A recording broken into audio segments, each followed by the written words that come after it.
makruh itu ditinggalkan berpahala, dikerjakan tidak berdosa. Oke. Ya, dikerjakan tidak berdosa, ditinggalkan berpahala. Itu definisi makruh. Makruh, oke. Sekarang definisi sunnah itu ya dituntut untuk dia dikerjakan Kerjakan. dengan tuntutan yang tidak kuat. Ya. Itu sunnah. Ya. Ya dia dikerjakan dia berpahala, ditinggalkan Tidak apa-apa. rugi, Pak. Rugi, iya betul. Ya karena waktu berjalan kan. Iya. Ada apa-apa kan? Iya. Jelas ya. Lalu bagaimana kalau bertemu tunggal hukum dalam satu kejadian dalam kondisi? Ya.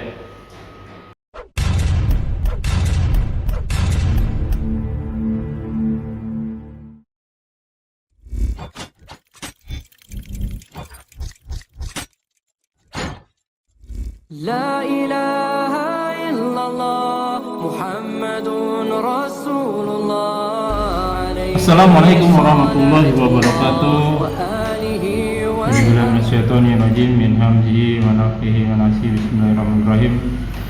Wassalatu wassalamu ala Rasulillah wa ala nabiyina Muhammadin wa ala alihi washabihi wa wala ila yaumil qiyamah wa la hawla wa la quwwata illa billah. A'udzu billahi minasyaitonir rajim. Ya ayyuhalladzina amanu taqullaha wa qulu qawlan sadida. Yuslilakum amalakum wa yaghfir lakum dzunubakum wa may yuti'illahi wa rasulahu faqad faza fawzan 'azima. Alhamdulillah nahmadu wa nasta'inu wa nastaghfiru wa na'udzu billahi min shururi anfusina wa sayyiati a'malina may yahdihillahu fala mudilla lahu wa may yudlil fala hadiya lahu. Asyhadu an la ilaha illallah wa asyhadu anna Muhammadan abduhu wa rasuluhu nabiyyu abdah. Rabbi shrah li sadri wa yassir li amri wahlul 'uqdatam min lisani yafqahu qawli. Amma ba'du. Alhamdulillahirabbil alamin rabbis samawati wal ardh yang senantiasa memberikan kita nikmat iman, nikmat Islam, nikmat panjang umur, nikmat sehat walafiat, nikmat beribadah, nikmat berilmu, nikmat memiliki waktu-waktu yang sia-sia. Salah satunya kita masih diberi kesempatan untuk kita kajian kali ini. Salam serta salam tak lupa kita aturkan kepada junjungan kita, suri tauladan kita, Habibina wa Rasulina Muhammad sallallahu alaihi wasallam beserta keluarga dan sahabatnya sekalian, juga umatnya hingga akhir zaman, dan semoga kita termasuk di dalamnya dan akhir sahabat dari Allah. Amin amin. Ya pun bila aja kumelawayakum, seperti biasa kita talibul ilmi di channel kita, channel Milenium Mengaji bekerja sama dengan Kajian Hadis Online atau KH Official, masih membahas kitab Bulughul Maram karya Al-Hafiz Ibnu Hajar Asqalani, kitab fikih ibadah, masih di bab Sholatul Janazah.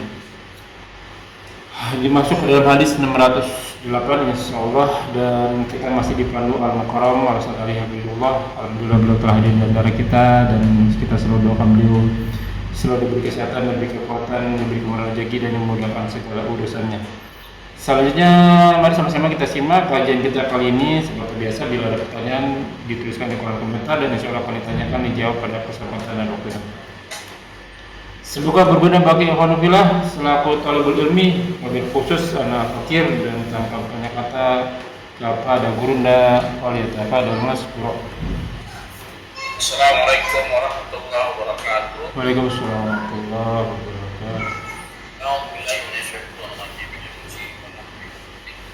Alhamdulillah wa na'udzu billahi min syururi anfusina wa min sayyiati a'malina.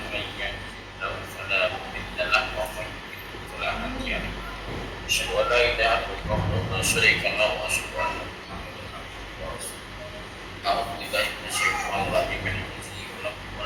Ya ayyuhalladzina amanu taqullaha haqqa tuqatih wa la tamutunna illa wa antum muslimun. A'udzu billahi minasyaitonir rajim. Bismillahirrahmanirrahim. Ya ayyuhan nas وخلق منها زوجها وبث منهما رجالا كثيرا ونساء واتقوا الله الذي تساءلون به والارحام وكان اللهم صل على محمد وعلى اله وصحبه ومن تبعهم بإحسان الى يوم الدين. Amma sekarang juga alhamdulillah kita mengenai kita jenazah ya. Nah, Nanti ke lembaga Ya. A'udzu billahi minasyaitonir rajim min hamzi wa nafthihi wa nafsihi. Bismillahirrahmanirrahim. Wa an Damrah bin Habib radhiyallahu anhu ahadin nabiyina qala kanu yastahibbuna idza suwaya 'alal mayati qabruhu wan sarafan nasu anhu an yuqala inda qabrihi ya fulan qul la ilaha illallah salasu maratin ya fulan qul rabbi ya Allah wa dinil islam wa nabiyuna Muhammad sallallahu alaihi wasallam. Rawahu Sa'id ibnu Mansur mauqufa. Jadi yang apa surat Damrah bin Habib ya? Damrah bin Habib radhiyallahu anhu. Damrah bin Habib ya ahadi tabi'in ya. Salah satu salah satu dari kalangan tabi'innya. Kalangan tabi'in. Nah, makanya kalau dari sini sudah kelihatan tabi'in yang berkata berarti bukan dari Nabi. Bukan kepada Rasul ya. Nah, tabi'innya yang berkata berarti ya, ulama lah ya. Pendapat ulama. Dia telah berkata kanu adalah mereka. Ya, mereka yastahibuna apa suka mencintai ya yastahibuna sama. Berarti fil mudhari ya. Mereka menyukai, mereka mencintai seperti suka. Yang gemar, suka, gemar. Tidak setia alal mayyit ya. Apa namanya? Pulang ya. Setelah Rata ya. Setelah rata. Bukan dia hampir udah tanam ya. Udah di ya. Benar. Kuburnya. Qabruhu. Wa an sorofa dan berbalik ya. Ansor pergi Anas ya orang-orang yang memilikinya daripada pulang. anhu ya. Anhu darinya yang kembali ke mayitnya. Yang Kalau indal qabri ayuqala indal qabri ya suka mengatakan di sisi kuburnya apa kalimat ini seperti kalimat talqin. Ya wahai ya fulan ya fulan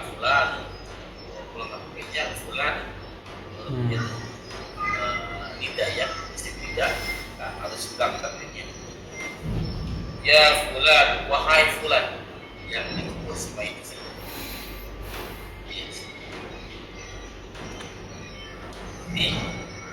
dia berbisik atau berkata di sisi kuburnya orang yang telah dikubur tersebut ngobrol kepada si bayi tersebut seperti orang mentalkinkan lagi.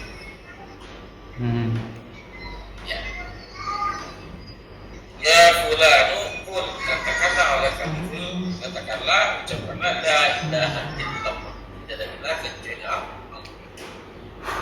Salah satu tiga apa? ya kan yang kali ucapan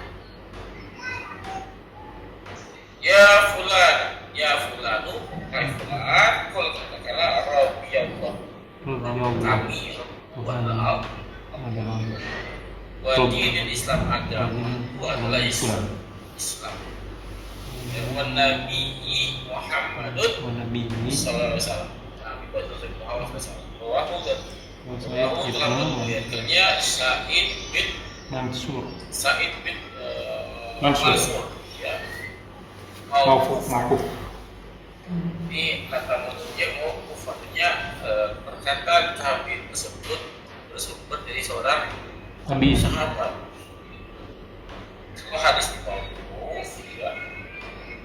Kan hadisnya mauqufnya menurut siapa? Sa'id bin Damrah bin Habib. Mansur. Ya Sa'id bin Mansur. Menurut Sa'id bin Mansur hadis di mauquf. Kita tahu bahwa hadis mauquf adalah hadis bukan hadis sebenarnya riwayat. Riwayat. Yang itu perbuatan atau ucapan sahabat, bukan dari Nabi. Hadis pokok, jadi bisa sahih, bisa juga dhaif. Ya, bisa dhaif. Nah, hadis ini udah kelihatan dari segi maknanya, dari segi kalimatnya, isi dasarnya itu nggak masuk tuh. Dia nggak masuk. Kenapa? Dan bertentangan dengan hadis yang sahih tadi. Yang lain mentalkikan itu adalah orang yang hampir mati. Lakin mautaku la ilaha illallah. Talkinkanlah ya, lakin oleh kalian semua ya, mau takut mayat kalian, maksudnya orang-orang yang hampir mati di antara kalian. Ya, kalimat la ilaha illallah, mudah-mudahan dia matinya kalimat la ilaha illallah ya berdasarkan bimbingan dari orang yang mentalkinkan. Ya, secara langsung orang yang mentalkinkan kalau bisa membimbing sampai itu itu paham banget. Ya, karena orang ini pasti masuk surga. Kenapa? Man akhir kalami la ilaha illallah pasti masuk. Ya, ini hadis yang tadi kita baca hadis dhaif. Ya. Wali Tabrani mengaku seperti itu juga. Ya, hadis ya Abi Muhammad yang dari jalur ya Abi Muhammad ya marfu'an. Ya, marfu'an itu masih marfu nyampe ke Nabi. Sampai ke Nabi, mungkin dengan referensi yang sangat panjang. Ya, menurut apa namanya Tabrani, hadis itu marfu sampai ke Nabi. Ya, tapi puncaknya ini hadis palsu. Hadis palsu. Kalau hadis palsu ya bisa cek lagi ya, pasti ya. Lalu ada ulama berpendapat namanya San'ani, yang ulama ya, namanya Imam San'ani. Dia meringkas perkataan para imam-imam terdahulu. Para imam yang terdahulu ya bahwa apa, hadis itu lemah. Dan beramal dengan hadis lemah termasuk amalan bid'ah. Kalau sebentar kita wilayah tauhid atau sudah mulai ibadah yang makhluk gitu ya. Ini kan termasuk mengumpulkan mayit, kan termasuk ibadah. Mentalkinkan itu masuk ibadah. Ya, hadis talqin bertentangan dengan hadis yang kuat. Ya, kapan dibacakannya pada orang-orang yang sakaratul maut ya. Orang-orang yang sudah mati nggak talqinkan, cukup di sholat jenazah atau sholat wajib bagi yang masuk. Ya, jelas nggak kalau mau jelaskan. Sampai sini jelas Ustaz. Kita lanjut Ustaz. Ya.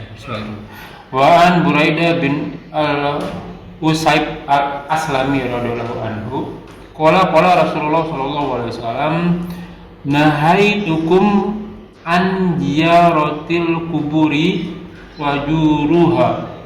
Rawal Muslim Jadanus Midiyu fa innaha tuzakkarul akhirat.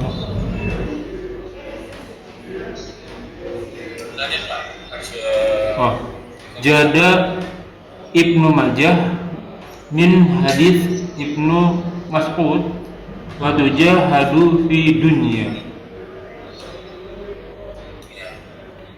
Lagi Pak, ada lagi sekalian. Wa an Ibnu Majah min hadisi Ibnu sama ya, sorry.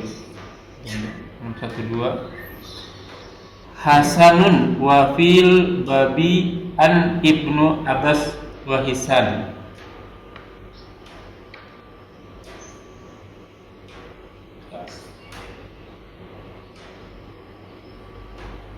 Oh salah. Ya. Wa an Abi Hurairah radhiyallahu anhu Hurairah.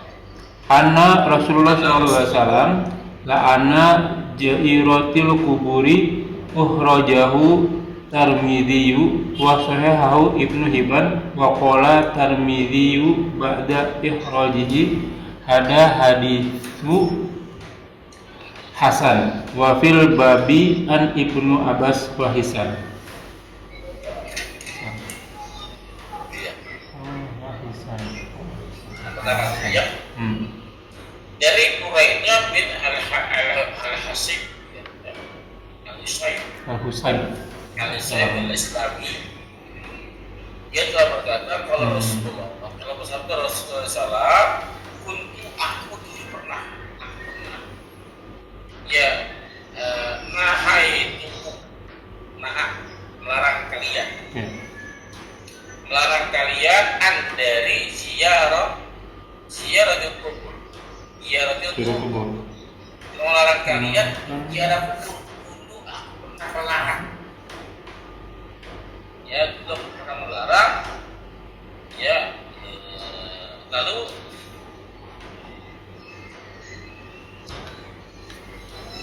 fazuruha, maka sekarang berziarahlah. Ya, rawahu Muslim dikeluarkannya, diriwayatkan dari Muslim. Bisa dan Tirmidzi telah menambahkan Imam Tirmidzi wa innaha akhiran di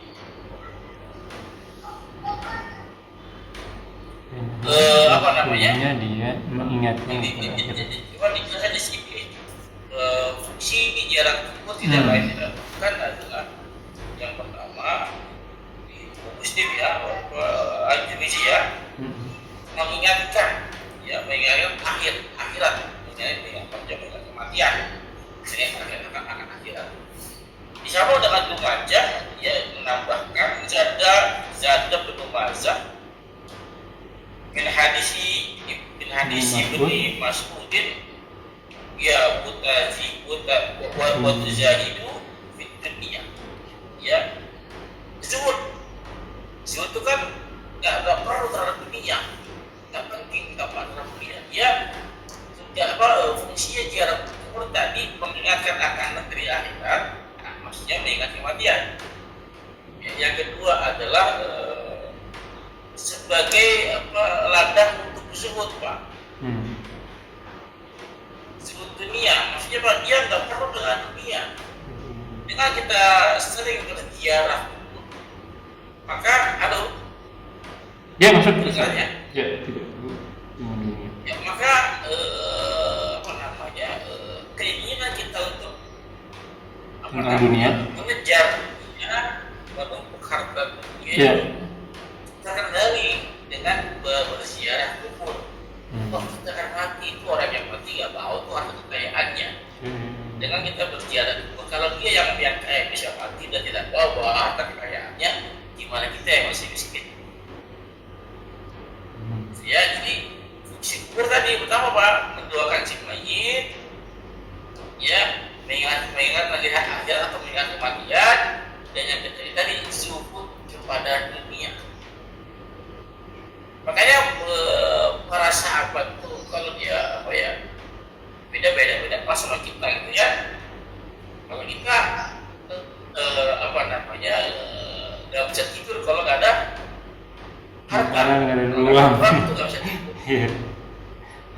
Ya, ini para sahabat ya, Nabi gitu ya, dia nggak bisa tidur kalau masih ada uang di rumahnya, kalau masih ada harta gitu ya? yang belum dibagikan dia nggak bisa tidur. Allah. Dia nggak bisa tidur. Ya kenapa? Karena bagi mereka itu amanah. Dalam surah Al-Baqarah ayat 1-5 ya dikisahkan itu, ini ayat ini Abu Bakar Siddiq radhiyallahu, ya ada seorang mufasir yang menafsiri ayat 1-5 surah Al-Baqarah di awal. Ini ayat buat Abu Bakar Siddiq karena sakit kemauannya. Kalimat di mana kalimat yang menonjol adalah menginfakkan sebagian rezekinya, Pak. Setengahnya berarti. Kalau ya sebagian sih belum setengah. Oh, Sebagian Sebagian bisa lah. 2,5%. Sebagian ada bagian zakatnya bisa 2,5%. Oh iya. Bisa juga 50%. Ya, jadi sebagian itu bisa 2,5% karena Pak, dia hanya memahami yang wajibnya saja. Oh dalam arti ya ada hak orang lain 2,5%. Sebagian buat mereka, sebagian buat kita, itu yang sebagian buat kita. Ya, ada bahkan yang 10%. Mungkin dia udah mulai paham nih. Ya dia nggak 2,5% yang dikeluarkan, dia keluarkan yang 10%. Apakah akan miskin? Ya tidak. Ya, tidak. Ikan saja orang-orang yang sedang bersedekah, ada nggak yang miskin orang itu, yang susah? Nggak ada. Ya. Jadi, nah ada lagi yang mau 2,5%-nya itu adalah sebagian 2,5%. Kalau 100% sebagiannya 50%. Ya. Kalau punya 10 juta, 50 juta disedekahkan ke sebagian. Atau tahu kira-kira Abu Bakar gimana cara berpikirnya? Gimana sih? Nah sebagian Gimana Ustaz? dia menginfakkan sebagian hartanya di jalan Allah itu bagi Abu Bakar Siddiq sebagian berapa? Oh, iya. Jadi kan ada yang 2,5%, ada yang 10%, ada yang 10%. Pendapat Abu Bakar 50%. Berapa? Pendapat Abu Bakar 50% gitu Ustaz. Jadi beberapa kan ada yang berpendapat bahwa 2,5% itu adalah sebagian itu adalah 2,5%. Ya, oke. Jadi kalau anggapnya punya 100 juta, 2,5%-nya di sini di sebagian namanya. Ada yang level di situ pemahamannya. Ya, ada yang level enggak 2,5%, ada namanya 2,5% itu kekecilan. Di maksudnya kan iya, tapi ada sedekahnya. Ya. Ya. Makanya dia nggak cukup ambil yang zakatnya dikeluarkan juga untuk sedekahnya. Dia keluar 10%. Ada orang yang mengeluarkan harta 10% untuk orang lain untuk jalan Allah ada? Ya ada aja ya sih. Ada lagi yang kelompok 3. Ya 2,5%. Kalau sebagian harta itu bukan 2,5%. Juga bukan 10%. Lagi bukan 50%. Lagi Abu Bakar Siddiq berapa? Kalau Abu Bakar Siddiq semuanya ya. Semuanya Pak. Kalau Umar Bagi 50%-nya Abu Bakar Siddiq. Pemahamannya Abu Bakar Siddiq kalau dia sebagai itulah harta itu sebagian, di sebagian. Yang dia punya semuanya itu adalah bagian kecil. Adapun yang sebagian lagi rezeki itu untuk kesehatan, senangan dalam beribadah, senangan kajian ilmu, itu adalah harta kan rezeki bukan? Rezeki ya. Nah itu orang-orang yang menginfakkan rezekinya karena rezeki dalam hal itu waktu kesempatan untuk menggali ilmu agama, untuk menggali ilmu Allah. Ini orang-orang yang hebat. Jadi dia bukan bikin harta lagi, harta terserah. Iya. Dia mengorbankan seluruh waktunya hanya untuk apa? Untuk mengorbankan agar bisa diamalkan, untuk bisa ditularkan ke yang lain, diajarkan ke yang lain. Bisa paham nggak kira-kira? Bisa sih. Alhamdulillah bisa. Terakhir, Oke baik. Bismillahirrahmanirrahim. Sebentar.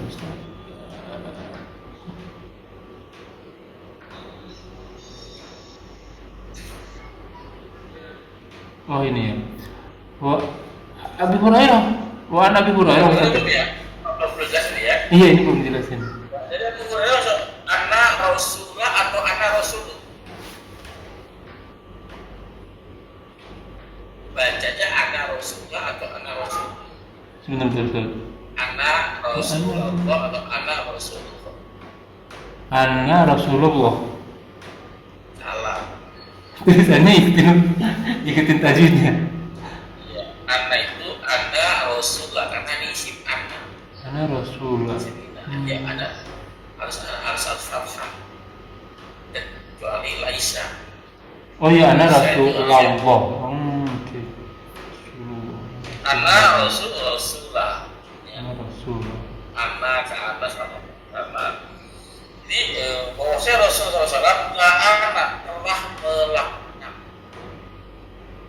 telah melakukan jairat bil kubur, ya menziarah yang menziarah itu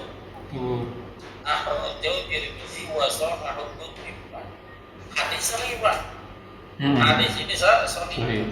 Ya, yang jelas siapa perempuan yang ziarah kubur karena daripada perempuannya ada luka. Ya, zakirati, itu ada perempuan. Oh, iya, domain perempuan. Jadi, ziarah perempuan dilaknat oleh Rasul. Rasul telah melaknat. Kalau Rasul telah melaknat, berarti Allah melaknat ya. Seharusnya Kira-kira belum tentu ya. Belum tentu. kebanyakan ya dilaknat ya. Kebanyakan dilaknat juga. Ya, belum tentu. Jadi kita di tengahnya dulu apa namanya? Nabi berziarah kubur dulu melarang, sekarang berziarah kubur. Ya tetap bagi perempuan itu hukumnya makruh Pak berziarah kubur. Karena orang-orang perempuan itu lemah, ya lebih pakai perasaan ya. Jika dapat logika. Keinget lagi nangis lagi dia. Makanya dilarang berziarah kubur walaupun larangannya juga larangan haram, larangan makruh gitu ya. Jadi boleh nggak ziarah kubur? Boleh. Ya, lebih diterangkan boleh buat bahkan hadis ini ada di kita baca Nabi telah melaknat perempuan berziarah kubur, ayat hukumnya telah dimansuh, telah dihapuskan dengan hadis tadi. Hadis yang sebelumnya itu Pak kita baca bahwa Allah telah melarang kalian berziarah sekarang berziarah kubur. Ya, hukumnya bagi perempuan adalah hukum kali ini adalah larangan haram. Jelas Pak? Nah kalau mansub itu kan kita nggak tahu waktunya nih. Ya kecuali para ahli tafsir ya, ini tahu kapan turunnya nih, kapan enggak turunnya nih. Apalagi nih tadi urutannya yang sahih duluan tuh, yang udah diganti, yang ini yang berikutnya malah yang di mansub, yang dihapus gitu. Itu gimana kita tahunya tuh Ustaz, ini yang dihapus atau yang tidak dihapus tuh?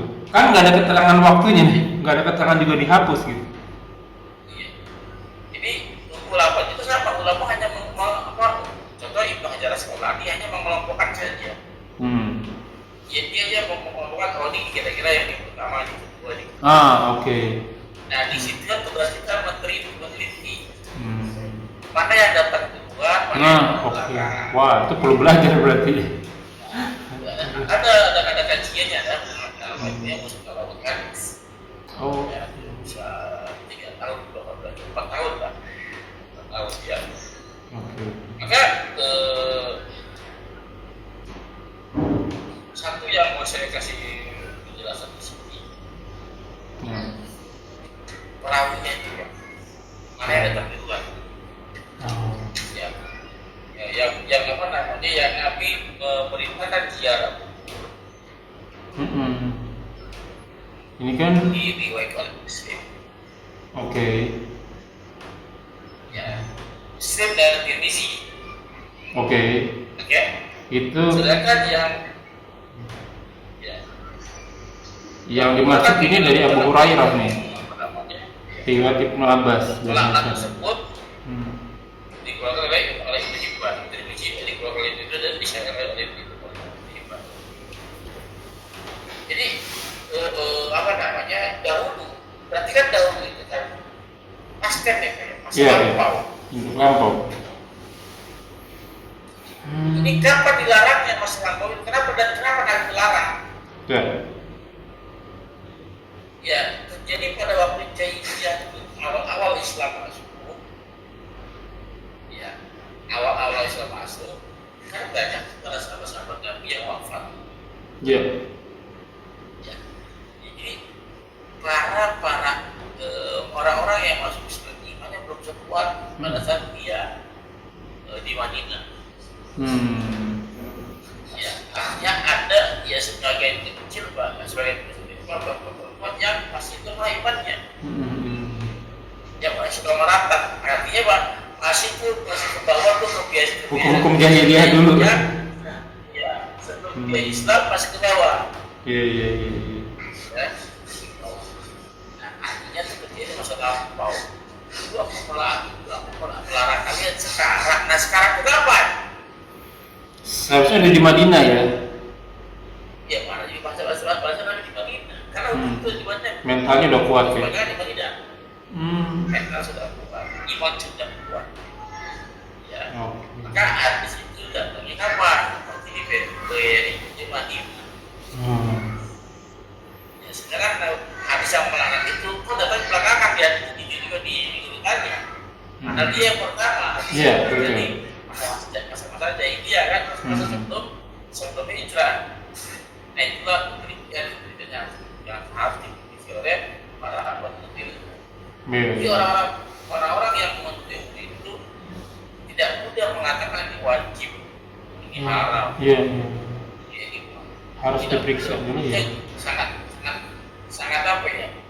Berat mengatakan itu. Tapi orang-orang yang tidak beriman enteng sekali ngomong wajib haram lupa. Iya. Ya. Tadi kan ada dari pagi saya ngajar sudah kan malam. Ada seorang yang tidak makan. Oh sekarang bisa jadi bertanya orang-orang sekitarnya. Oke. Pak, gimana kalau saya puasa tapi tidak sholat? Gimana hukumnya? Nah, orang-orang yang ngaji di kahal, orang tersebut yang ngaji di kahal, jawab kenapa? Karena berdasarkan apa yang telah diajarkan, pelajari di kahal selama ini kan, apa itu? Oh, pada Pak, walaupun puasa, tapi berapa banyak puasa yang mengerjakan kan kalau tak sholat, maka bakal bilang kafir. Betul atau salah? Kalau saya bilang masalah dong. Gimana salahnya? Puasa tapi tidak sholat. Iya. Hukum puasa ada hukumnya, hukum sholat ya ada hukumnya. Kalau yang puasa ya dapat pahala puasa, kalau yang sholat dia nggak sholat ya dia dapat hukum tidak sholat. Iya. Ada hadisnya. Mantar sholat fahuwa kafir. Ya, memang ada hadis di situ. Siapa yang meninggalkan sholat fahuwa kafir, maka dia adalah kafir. Ini bicara Allah langsung dari sisi. Ya. Berarti jawabannya betul. Maka orang yang puasa tapi tidak sholat dia kafir. Ya, tapi tidak menghilangkan pahala puasanya kan, bukan kafir besar. Orang kafir itu nggak digajar. Nah, siapa yang meninggalkan sholat yang muta'amidan dengan sengaja maka dia adalah kafir. Amalan yang pertama kali hisab adalah sholat. Apabila sholatnya buruk, maka puasanya buruk kan? Iya. Ya, betul jawabannya tadi. Cuma orang jawabannya langsung sakit. Apa kafir itu kalau Iya. Karena kan dia. Pada saat ditanya, tapi kalau yang keluar dalil itu, itu ada orang bertanya, Pak saya puasa, saya tidak sholat, gimana? Bacakan ini. Walaupun dia hafal pun aja, nggak hafal Arabnya, itu hafal ringan. apa namanya terjemahan. Bagaimana kalau saya bagaimana hukumnya? Ya bagaimana? Ada apa hadisnya? Ada apa dalilnya? Saya bacakan ya Pak ya. Enak kan? Iya. Pada saat sama-sama jadi di judge sebagai orang sebagai kafir, dia berbeda reaksi. Iya. Kalau ya yang satu berpendapat, yang satu dalil. Yang satu ditegur dengan dalil. Yang satu ditegur dengan logika sendiri. Ini ada referensinya, saya bacain referensinya. Antum sendiri yang bisa menafsirkan. Barang siapa yang tidak sholat maka dijatuhin kafir. Nanti gimana tuh buat antum tuh? Antum sendiri yang mikir kan? Itu lebih bijak daripada kita langsung. Oh kafir tuh? Iya. Nanti panitia surga. Sama-sama kafir. Iya, endingnya sih begitu. Jelas ya? Jelas. Itulah pentingnya kita memahami sebuah dalil ya. Bagaimana mengambil keputusan, bagaimana istiqamah hukumnya seperti apa sih? Karena ada hukum, ada tuh sikap hukum. Oh iya. Bagaimana kita harus bersikap kepada hukum tersebut? Contoh, nanti bertemu dengan larangan dan dengan perintah wajib. Larangan wajib. Mana yang harus dilakukan? Ya di sini itu haram. Ini yang wajib. Gimana tuh menggali? Bagaimana mengambil keputusan ini seperti apa? Nah, kira itu untuk mengatakan keputusan dan ketelitian. Jelas. Itu dulu kali ya? Atau mau diskusi dulu? Ya, saya mau ada banyak pertanyaan, Ustaz. Konfirmasi nih, Ustaz. Kemarin ternyata waktu saya recording masih kurang begitu jelas nih, Ustaz. Dimana ketemu larangan yang versi makruh, di tanggal 10 Zulhijjah bagian kurban itu dilarang untuk memotong bulu dan kuku. Tapi karena itu di hari Jumat, ada juga perintah sunnah bahwa barang siapa ingin sholat Jumat, salah satu sunnahnya memotong kumis dan mencukur kumis dan memotong kuku. Nah, kalau dilihat kan kemarin kita pernah bahas makruh itu dikerjakan tidak apa-apa, tidak dikerjakan juga tidak apa-apa. Kalau sunnah itu dikerjakan mendapatkan pahala, tidak dikerjakan tidak mendapatkan pahala. Berarti kalau hukum memotong kuku dan mencukur kumis di tanggal 10 Zulhijjah bertepatan dengan hari Jumat, masalah Jumat, saya ambil yang sunnah berarti. Karena versi yang makruh tadi, potong nggak memotong kuku nggak dapat apa-apa karena ada makruh. Tapi kalau yang dikerja di sunnah itu, saya mendapatkan pahalanya. Kalau tidak mengerjakan malah saya tidak dapat apa-apa. Benar begitu, Ustaz? Definisi dulu ya. Ya.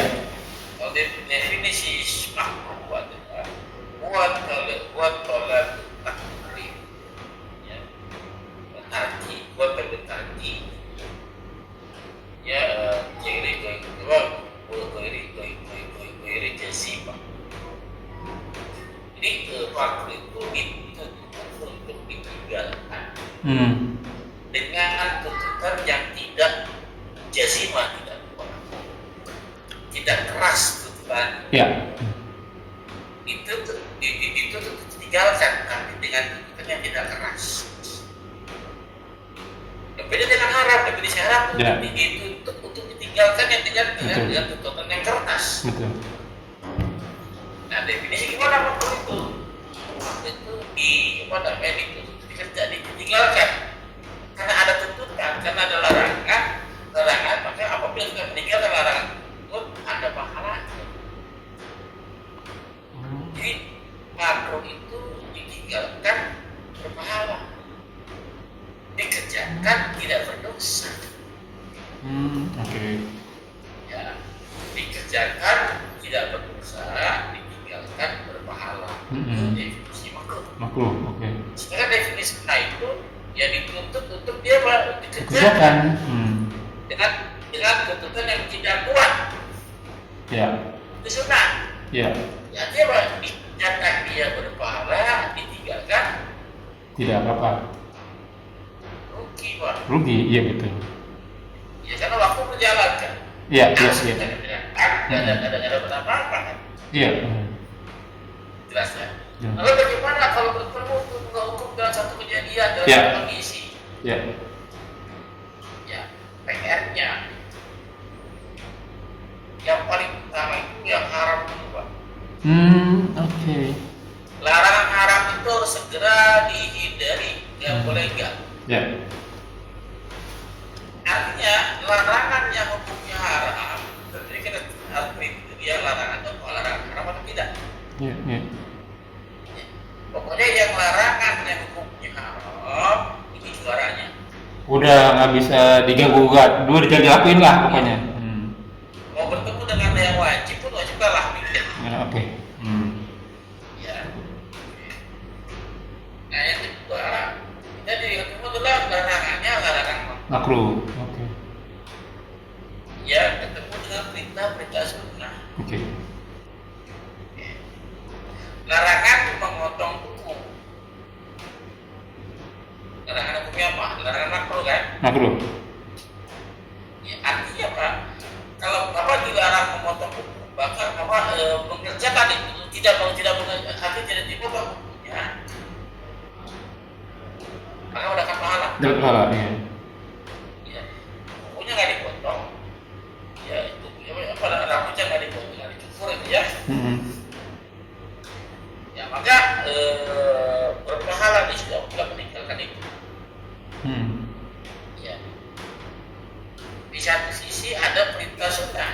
Ya. Di hari Jumat ya untuk memotong kuku dan mana bertemu dengan satu waktu tadi. Ya. Dia mengerjakan memotong kuku, Pak. Kenapa? Sama-sama mengerjakan memotong kuku dan bersihkan. Tidak mengerjakan juga dapat pahala. Jadi pahala sama dan pahala. Cuma apa efek bagian buat dia bagian mengerjakan apa? Kebersihan dan berarti juga. Oke, ya. Kebersihan ada lagi juga. Nah, ada nilai plusnya di situ kan? Iya, ada plusnya lah gitu. Ada value editnya dan nilai tambah. Oke. Kalau saya mengerjakan ngomong. Oke. Oh, saya catat dulu bentar ya, Ustaz. Makruh bisa dikalahkan. Oke.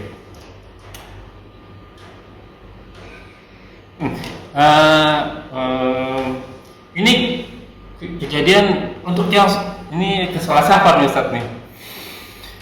Ada pertanyaan, orangnya lagi safar, sholat maghrib sama isanya mau dijamak akhir. Nah dia berhenti di masjid pas orang mukim lagi sholat isya. Kalau safar kan ikutin waktu, betul nggak sih Ustaz? Maghrib sama isya maghrib dulu gitu.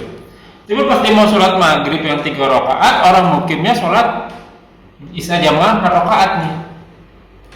Nah apakah kita sebaiknya nunggu mereka selesai, kita sholat jamaah jamaah takhir maghrib dulu terus isya 2 rakaat, atau kita gabung? Tapi kan ini beda nih, 1 4 rakaat, 1 3 rakaat.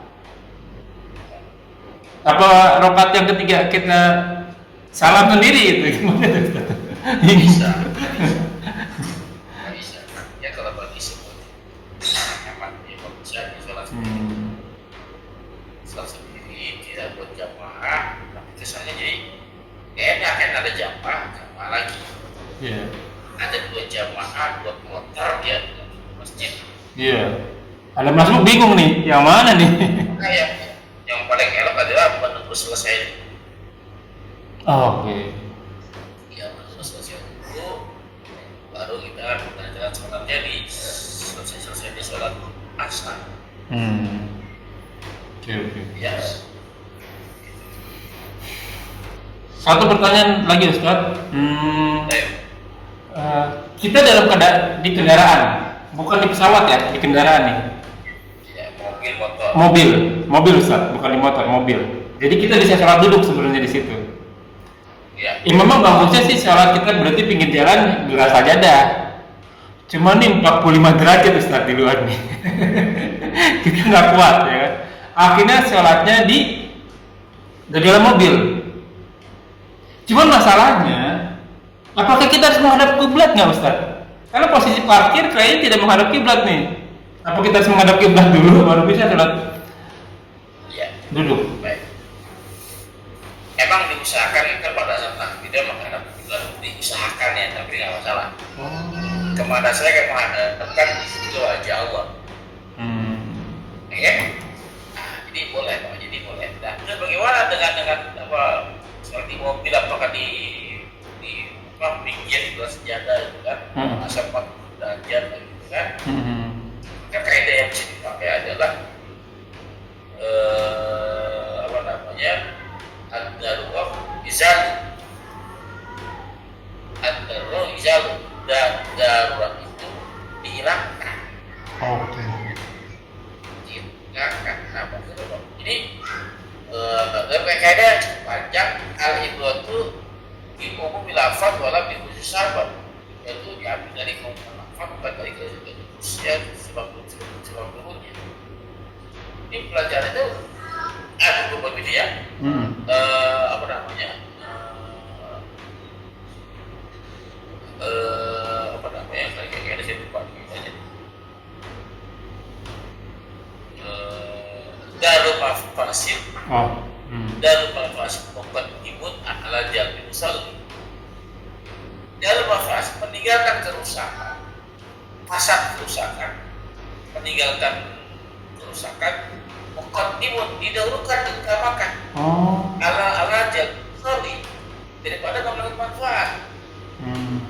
Antum sholat ada manfaatnya nggak? Ya ada. Ada, tapi apabila ada antum sholat mengkotak kulit antum, ada mudarat di situ. Mudarat ya. Maka antum hindarkan mudaratnya. Lebih utama daripada makan manfaat. Ini kaidahnya adalah ya darul mafasid muqaddimun ala jalbil musalli. Ada yang pendeknya ad-darurat izalun. Ya, darurat itu dihilangkan. Jelas. Oke, mungkin sampai di situ dulu Ustaz. Saya beri catatannya nih. Takut lupa soalnya. Kedengaran. Baik, kita tutup dulu ya Ustaz. Kita insyaallah akan sambung lagi di kemudian hari. Semoga bagi kita bahas menjadi ladang amal buat kita. Semoga majelis ini diberkahi. Semoga amal yang kita kerjakan dan yang akan kita kerjakan diterima oleh Allah Subhanahu wa taala dan menjadi ladang amal teman kita di akhirat kelak. Wa qul haqqu rabbikum faman sa'al yu'min wa man sa'al yakfur. Semoga datangnya dari Allah. Siapa yang beriman silakan beriman, siapa yang kafir silakan kafir. Semua akan kita tanggung jawabnya. Semua ada masa expirednya, ada masa berlakunya. Kuluman alayakan, semua akan binasa. Sabda Rasul kita umur kita jadi 60-70 tahun saja. Maka hisablah diri kita sebelum kita dihisab olehnya. Semoga kesalahan kita dimaafkan, diampuni dan diganti pahala yang berlipat-lipat dengan kemahamurahannya. Wallahu a'lam bishawab. Kita tutup dengan kafaratul majelis. Subhanakallahumma wa bihamdika asyhadu an la ilaha illa anta astaghfiruka wa atubu ilaik. Wa akhiru da'wana walhamdulillahi rabbil alamin. Wassalamualaikum